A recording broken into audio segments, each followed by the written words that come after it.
Why would Zordon just be watching them sleep?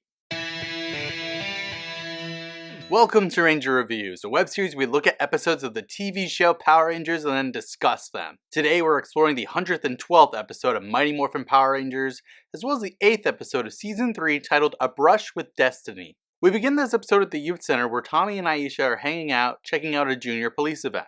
Kim is there too, totally zoned out. She has good and bad news. Good news is that her mom is engaged to marry a French painter, which we see is pretty much Pepe Le Pew as a human being.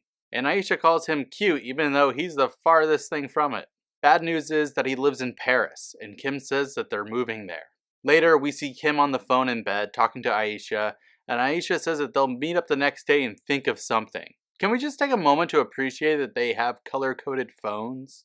Kim falls asleep immediately, and she has a dream that the French painter is a monster. The Pink Ranger says goodbye to her friends from behind bars. On the moon, Finster has a gift for Rita, a device which conveniently lets them watch the dreams of humans. They decide to make the monster from her nightmare real. At the park the next day, Tommy says, "Hey, you look like you didn't sleep too well," to Kim. Damn, Tommy. Kim explains her nightmares to them, and Adam says that we should tell Zordon, and Billy says, "I'm sure he already knows." Okay, well that's creepy as hell. Kim is really hesitant to have a discussion with her mom about this whole thing because she's just so happy right now.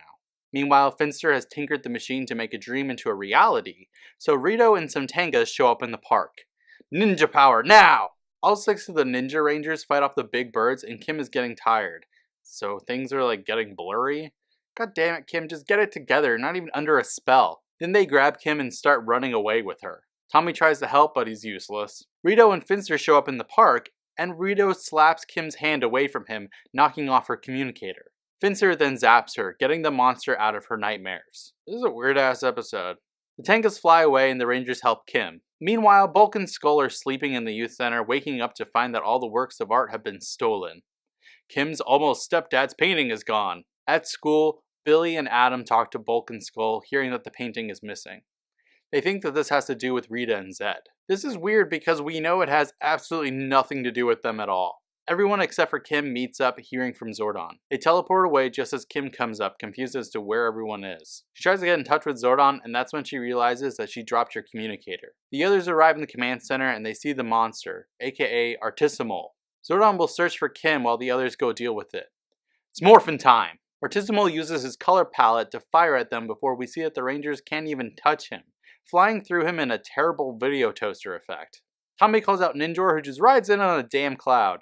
Artisimal says that he wants the new shade of blue, and Ninjor tries to slice him to no avail. Then Artisimal zaps out the colors from all the Rangers, but let's be real, the white and black Rangers look exactly the same. At the command center, Alpha is flipping his lid about everything, and he tries to make the communicator louder or something. Luckily, this happens at the same time that Kim finds her communicator and she answers, looking like she's terrified that she's about to just be screamed at. She shows up in the command center and she explains that that's the monster from her dreams. And Alpha points out that the other Rangers thought that it was from a painting. I mean, yeah, seriously, why are we trying to misdirect the plot to somewhere that we know it can't go to? Kim says that she's not afraid to take on that monster, but Zordon says that she needs to face her anxieties about moving. And Kim says, wow, I guess I am afraid of leaving the Power Rangers in Angel Grove. Zordon says that her mom wouldn't let anything bad happen to her. I'm really confused as to what the moral of the episode is here. Oh well, Zordon says that she's ready now and she needs to destroy the palette. It's morphin' time! Kim flips in, getting zapped at by Artisimal before she gets taken down. Then he tries to shove his paintbrush on her, but she stops him. She then uses her blade blaster on him, calling him Mole Man. No one's gay for Mole Man. Artisimal just explodes.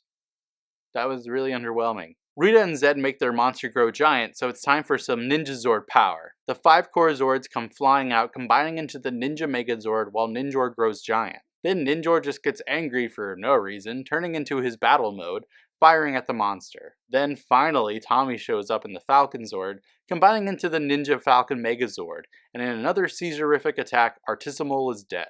At the youth center, the painting is back, and Bulk and Skull accuse Kim's mom and soon-to-be stepfather of stealing the painting, but turns out they're just returning it.